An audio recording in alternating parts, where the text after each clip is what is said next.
My online boyfriend of a year. Dumped me for a freshman he saw on campus. Said she was the love of his life. His soulmate, the one. The irony, he was looking at a picture of me. Before I could burst his little bubble. He tried to set me up with his roommate. He's rich, single and packing 8 inches. He promised, I mean. What's a girl to do? I took the deal. But now the ex who swore he'd never look back is on his knees. Literally wearing a collar. Begging for a second chance. He's offering to be the side piece all. My new supposedly innocent boyfriend reveals. A possessive side I never saw coming. They say all's fair in love and war. But I'm pretty sure this is just a dumpster fire. And I'm the one holding the match, babe. Let's break up, the text from Jack popped up on my screen. Even though this online thing was pretty casual for me. The suddenness of it was still a surprise. I called him, I saw a freshman today. He said, his voice completely serious. She's everything I've ever wanted in a girl. It's like she was made for me. If I can't be with her, my life has no meaning. I had to laugh, you said the same thing to me once. He coughed, clearly embarrassed. Look, guys say stupid crap like that all the time. But with her, it's different. It's real, real. After one look, I wasn't buying it. We've been talking for a year. He was the smart jock type. Captain of the basketball team. With a chiseled jaw and eyes that could hook you. The exact kind of bad boy I loved. I wanted a taste before I let him go for good. A lot of people say I'm gorgeous. Maybe you should see me in person. Before you decide, I suggested scrolling through my camera roll. No need, I've seen your pictures. I know you're hot, but you're more of the cool. Edgy type, I'm into the cute. Innocent look, now. Edgy Jack, are you sure you've got the right person? I'm not edgy at all, he sent a photo. It was a stunning woman in a black leather jacket. Sitting on a motorcycle. I was about to tell him that was my sister Sarah. When another picture came through. It was me, this is the girl I'm talking about. He texted, it's funny. You two kind of look alike. But the vibe is totally different. You're beautiful and fierce. Cooler than I am, honestly. Wasn't for your sweet voice. I probably wouldn't have gone for you. But her big eyes, small face and that voice. She's got me completely hooked. I'm just showing you so you know I'm serious. Don't do anything weird with her picture. I couldn't believe it, he was this smitten with me. I burst out laughing and decided to mess with him. Okay, then she can be your main girl and I'll be your side piece. I can't live without you, he sighed dramatically. Don't be silly, I cheat and I keep girls on the back burner. I'm no good for you, what a liar. I knew he had insane stamina from our late night calls. Just as I was about to reveal that the second picture was me. A new photo popped up with a guy so handsome it felt illegal. This is my roommate, Gus. Jack's text read, campus heartthrob. Comes from money, never had a girlfriend and he's packing 8 inches. I'll get him to date you deal. The photo showed Gus at a sunlit desk. A white shirt, crisp and clean. His skin was flawless, it's naturally red. The hand holding a pen was elegant. With long fingers and perfectly manicured nails. My heart skipped a beat and in that skipped beat, I realized I didn't have a type. I was just a sucker for a pretty face. Well, I hadn't met anyone better. Why not give Gus a try? Will he actually do it? I typed back, of course. We're best friends, if he says no. I'll hold a knife to his throat. I grinned, fine. But don't come crawling back to me. Don't worry, he wrote. Full of confidence, whoever begs to get back together is a dog. As if I'd be the one begging. My parents were super strict about school. Which is why I was dating online in the first place. Now that I was in college at Lakeview. They were all for me having a boyfriend. I planned on playing the field. Not recycling old news, which university did you say you were at? Again. I just sent Gus your contact info. I'll have him ask you out tomorrow. I kept my college choice a secret to surprise him. But there was no point now. Before I could reply, he texted again. Gotta go, man. Need to plan my grand confession to my dream girl later. He hung up, a second later. A friend request from Gus appeared on my screen. I decided to play it cool and left the request pending. My photo had been posted on the campus spotted page on moving day. And I've gotten a little bit of buzz. The next day during freshman orientation, a bunch of people came by to see me in person. Jack was one of them. He walked right up to me, holding a massive bouquet of red roses and 3 rare Funko Pops. "Hi, Mia," he said, going for the direct approach. "I'm Jack, a junior in the computer science department." It was love at first sight. "Will you be my girlfriend?" I looked him over, honestly. He was even hotter in person. The way his black t-shirt clung to his abs. The muscles bulging on his arms. The veins popping, the sexual tension was off the charts. The crowd of students around us started chanting. "Say yes, say yes. That's Jack, the legend from CS. Girls are always chasing him." I never thought I'd see the day Jack actually asked a girl out. He's always so distant and untouchable. I thought all that prime hardware was going to waste. Untouchable, please. The guy was a total flirt online. Their clueless comments made me smile, which Jack misinterpreted as a yes. A triumphant grin spread across his face. "Sorry, I said I don't want to date you." His smile froze, the crowd went silent. It was awkward. "Why?" he asked. "Because you literally broke up with me last night. And pawned me off on your roommate."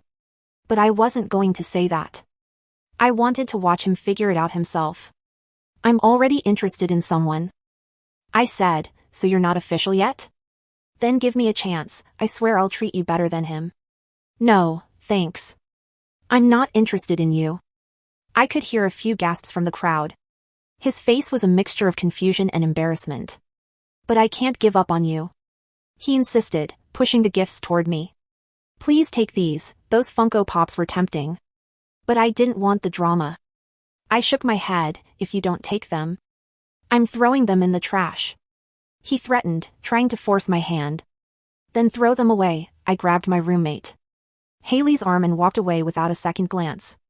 "You've got guts," Haley said, her eyes wide, turning down Jack in front of everyone like that. "It's fine. It'll scare off some of the other guys who were planning to ask me out. Saves me the trouble." True.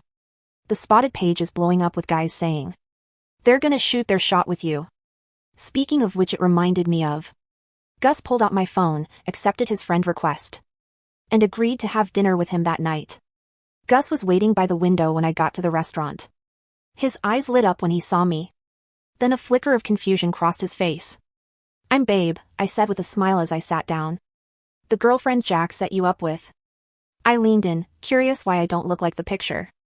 He just nodded a low, pleasant escaping his lips when he saw me staring. His ears turned bright red. He took a sip of water to hide his shyness. I was surprised and a little conflicted. I hadn't realized, guys, this innocence still existed. I almost didn't want to date him. I was only in it for the fun, not the feelings. But he was undeniably gorgeous and his lips looked so soft. So kissable, ugh. I'd let him decide, so I began. "You want to date me or the girl in the picture? Because if it's her, I can introduce you," he said without a moment's hesitation. Well, I couldn't be blamed then. It's not like he was looking for a soulmate either. Or maybe he was like Jack. All in for a while, then gone, whatever. Carpe diem. Jack said you were 8 inches. Is that true? I asked. And I don't mean height. Gus froze, his face turning a deep shade of crimson. He was speechless. I frowned. If not, then this isn't going to work. He glanced around nervously. It is, he whispered. Can I see right now? Not here, obviously. After dinner, he nodded, the blush on his face intensifying as he handed me the menu, pointing out the best dishes. Halfway through the meal, his phone rang. It was Jack, and his voice was loud enough for me to hear. You met Babe? Yeah. I told you she was hot, right? Yeah, good. Then treat her right. Keep her busy so she doesn't have time to think about me. This Mia girl is harder to get than I thought. I need to focus all my energy on her so I can't deal with Babe. Okay, thanks, man. You're a lifesaver. I'll treat you to a huge dinner tomorrow. No need, I'm eating now, bye. Gus hung up. A thought occurred to me. Do you even know my name? He paused for a few seconds. No, my name is... Excuse me, he interrupted abruptly. I need to use the restroom. He rushed off as if he couldn't hold it another second. By the time he came back, I'd forgotten I was about to tell him my name. After dinner, he was the one who suggested we get a hotel room. I was floored. Was I wrong about him? He was that forward, seeing my expression. He quickly backpedaled. Don't get the wrong idea. I'm not trying to sleep with you. I wanted you to see for yourself so you know I wasn't lying. So you'll feel secure being my girlfriend. Oh, well. I've never actually seen one before. The thought of it was kind of awkward. Maybe we should wait a few days. It seems like a waste of money just to look. It's not a waste if it makes you feel secure. And I have plenty of money. He was so insistent and so oddly innocent about it that I agreed. Afterwards, we were both blushing furiously. I'm very traditional, Gus said, looking at me with wide eyes. I've shown you my most private part. You can't break up with me now no matter what. My mind was still reeling. So that's what it looks like. I wonder if it would actually feel good. I barely heard him and just mumbled, okay. He beamed and walked me back to my dorm. As we neared the entrance, I saw a couple making out in the shadows. I stopped. Can I kiss you? Yes, his ears were red. As he cupped my face and gently pressed his lips to mine. It was over almost as soon as it started. He seemed so nervous, his fingers were trembling slightly. It was adorable and his lips were so sweet and soft. A light pack wasn't nearly enough. Can we kiss longer and harder? I'll try, he said. It's my first time kissing anyone. If I hurt you, let me know, okay? He leaned in again, this time was better. But he didn't use his tongue. I was about to try and part his lips, when a shocked voice cut through the air behind us. Gus, babe. It was Jack. We both froze. Gus pulled me into his chest, hiding my face, his hand covering the side of my head as if to shield me. My thoughts were a mess, completely hijacked by the frantic thumping of his heart against my ear. If a kiss made his heart race like this, what would? My mind drifted into X-rated territory as Jack walked over, a cheerful look on his face. Hey, you brought babe to campus. That's cool. Apparently he had no idea his online ex could get in. What are you doing here? Gus's voice was cool. Bringing some things for Mia. Jack's eyes crinkled. Congrats you too. You got together fast, just gave a barely audible Jack chuckled, looking at my back. Babe. You hiding in his chest because you're shy. I caught you kissing, not even gonna say hi. I wasn't shy at all, in fact. A wicked idea popped into my head. I turned around, a wide, sweet smile plastered on my face. Hi, Jack, I said, my voice dripping with honeyed venom. The effect was instantaneous. Jack's brain seemed to short-circuit. He looked at me, the girl he'd been worshipping on campus all day, and then processed the fact that I was standing in the circle of his roommate's arms, answering to the name Babe. The bouquet of roses he was holding slipped from his hand, hitting the pavement with a pathetic wet thud. Mia, he choked out, then, his eyes darted to Gus. Babe? Wait, what? I told you, I said, stepping slightly closer to Gus, whose grip on my waist tightened instinctively. You said Babe wasn't your type, you wanted the innocent freshman, the girl of your dreams. Well, here I am, and you gave me away. No, no, no, no. Jack took a stumbling step back, running a hand through his hair. This is a prank, you're catfishing me. You sent me pictures of a biker chick. That was my sister, I shrugged. You never asked for verification. You were too busy drooling over my photos on the spotted page to realize you were talking to the same person. Jack looked like he was going to vomit. The realization was crashing down on him. The cool, edgy girl he dumped and the perfect, innocent girl he worshipped were the same person, and he had personally arranged for his rich, handsome, well-endowed roommate to take her off his hands. Gus, Jack said, his voice taking on a desperate, authoritative edge. Gus, buddy, listen, there's been a mistake, huge mistake. You can go back to the dorm, I'll take it from here. Jack reached out, trying to grab my arm to pull me away from Gus. Before I could even slap his hand away, the air temperature seemed to drop 10 degrees. Gus, the blushing, stuttering virgin who had been trembling 5 minutes ago, moved with a speed I didn't think he possessed. He didn't shove Jack. He simply intercepted Jack's wrist midair. His grip looked effortless, but I saw Jack's face contort in pain. She's on a date with me, Gus said. His voice wasn't loud, but it was terrifyingly calm. The stutter was gone. Dude, let go. That's my girl. That's Babe. We've been dating for a year. Jack yelped. You broke up with her, Gus corrected, his eyes dark, devoid of the shyness I'd seen at dinner. You called her a side piece, you gave her to me, she accepted my confession, she's mine.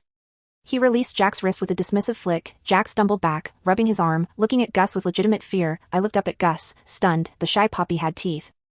Mia, Jack pleaded, ignoring Gus now. He dropped to his knees right there on the concrete, not caring about the people watching from the dorm windows. Baby, please, I'm an idiot. I'm a shallow, moronic idiot. I didn't know it was you. If I knew, I never would have let you go. You're the whole package, edgy and cute. Please, take me back. I'll do anything. I'll wear the collar. I'll be the side piece. Just don't stay with him. I looked down at him, the captain of the basketball team, the cool guy, begging on the floor. It was pathetic. Then I felt Gus's hand slide from my waist to the nape of my neck, his thumb stroking the sensitive skin there. It was a possessive, grounding touch. You're right, Jack, I said softly. You are an idiot, and you're too late. I turned into Gus, rising on my tiptoes. Take me to my room? Gus didn't say a word. He just nodded, steered me past his groveling roommate, and walked me into the building. He didn't look back once. The next few weeks were a blur of campus gossip and confusing emotions. The story of Jack begging on his knees had gone viral on Lakeview's social media. He was a laughingstock, but while Jack was spiraling, I was navigating something much more complex. Gus. I thought Gus was just a rebound, a fun little experiment. I was wrong. Gus was intense. On the surface, he was still the polite, blushing boy who opened doors and bought me expensive snacks, but underneath, there was that possessive streak I'd seen that first night. He didn't like other guys looking at me, he didn't make a scene, but he would position his body to block their view, or his hand would find mine, lacing our fingers together with a crushing firmness. One afternoon, we were studying in the library. Jack, who had been trying to accidentally run into me for days, slid into the seat across from us. Mia, Jack started, ignoring Gus. I broke up with the other girls, all of them, just talk to me. Gus didn't even look up from his textbook. Leave. I'm talking to her. Gus, stay out of it. You're just a placeholder anyway. You think a girl like her sticks with a guy who's never even touched a boob before? Jack sneered. I opened my mouth to tell Jack off, but Gus closed his book. The sound echoed like a gunshot in the quiet library. Gus looked at Jack. I bought the building. Jack blinked. What? Your off-campus apartment complex, Gus said casually, as if discussing the weather. My family's trust acquired the management company this morning. I'm tripling the rent for Unit 3B. That's yours, right? Jack's jaw dropped. You can't do that. I can, and I will unless you walk away and never speak to my girlfriend again. Gus tilted his head, his eyes cold and predatory. Do we have an understanding, roomie? Jack turned pale. He stood up and practically ran out of the library. I stared at Gus. Did you seriously buy an apartment complex just to get him to leave me alone? Gus blushed, the red creeping up his neck, instantly reverting to the shy boy. It seemed like a good investment. Real estate is very stable. I laughed, grabbing his tie and pulling him close. You're crazy. Crazy about you, he whispered, kissing me. He was getting better at kissing, much better. A month later, things were getting serious, but there was one thing haunting me. I had originally agreed to date Gus as a joke. I had accepted the deal because I wanted to mess with Jack. I hadn't told Gus that part. He thought I genuinely wanted to date him from the start. We were in his dorm room. Jack had conveniently moved out to a cheaper place. It was late. We were lying on his bed, watching a movie. His shirt was off, and let's just say, the rumors about his physical perfection, and the 8 inches, were not exaggerated. He was like a marble statue carved by a very generous god. Mia? Gus asked, tracing circles on my arm. Yeah. Why did you say yes? That first night. I froze. What do you mean? When Jack sent you my picture, you didn't know me, you just knew I was his roommate. Why did you agree to the setup? I sat up, pulling the sheet around me. I couldn't lie to him, not anymore. Gus, I was angry. Jack hurt me. When he sent your picture and said he was pawning me off, I wanted to burn his life down. I said yes to make him look stupid. I thought you'd be some weirdo. Gus went silent. The air in the room grew heavy. So, he said slowly, I was just a prop. A weapon to use against Jack?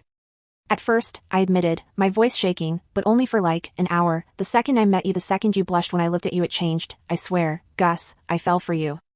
He sat up, turning away from me. His back muscles were tense. I thought you liked me. I thought for the first time, someone liked me for me, not for my family's money. I didn't even know about the money. I protested. Everyone knows, he muttered, I'm a Vanderbilt. Well, a cousin of them, it doesn't matter. He stood up and walked to the window. You should go. Gus. Please. Go, Mia, I need to think. Walking back to my dorm that night, I felt colder than I ever had. Jack dumping me was annoying. Gus dumping me felt like my chest was being hollowed out. 2 days passed, silence from Gus. Jack, sensing blood in the water, tried to slide back into my DMs. I blocked him without a second thought. On the 3rd day, the campus was buzzing about the Fall Gala, a massive charity event hosted by the Alumni Association. Gus was the guest of honor because his family donated the new library wing.